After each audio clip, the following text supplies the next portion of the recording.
Hey, thank you for coming by for another No BS social media chat. I touched on a subject a couple of weeks ago when we were talking about Snapchat and Instagram stories and Facebook stories. And well, I've had a couple of people reach out to me and ask me about it and ask me to delve into it a little bit deeper.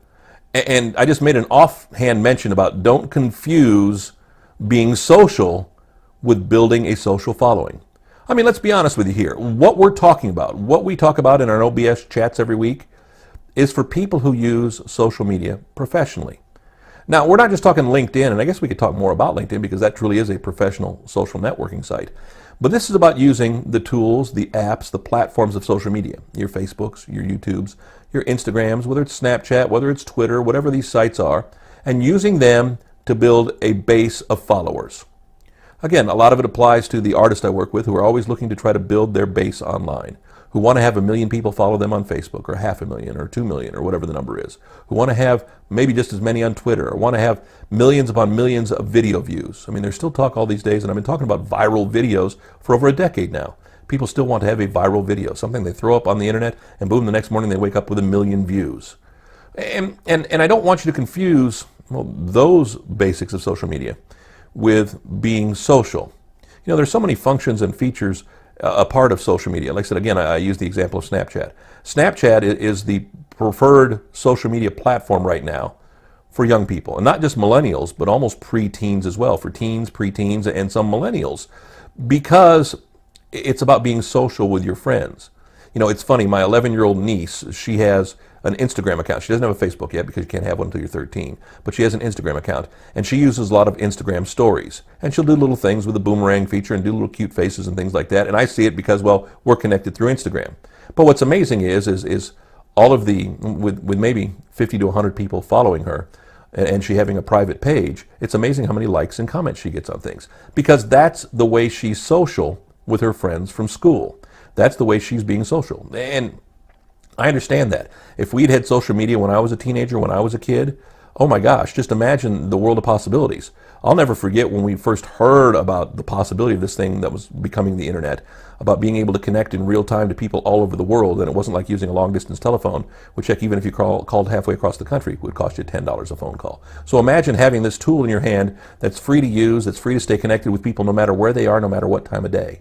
And so it's fun for her to be social with her friends and to be silly and to be fun, and while they have to do their homework or be home or whatever and can't be near their friends. I mean, it's one thing, I guess, when you get a car, you can go drive somewhere. You can go out and meet out at a bar. You can go out and meet at a ball game. You can go out and hang out over a friend's house.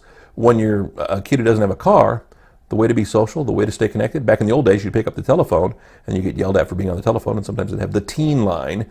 Now they've got Snapchat, and now they've got Instagram stories and Instagram and Facebook when you get a little bit older. And so I think it's interesting to realize that there's a difference between being social online and using social media to grow a fan base, your fans, your followers, your friends, whatever you want to call it. And so I think it's important to separate the two, and that's what I was talking about with Snapchat.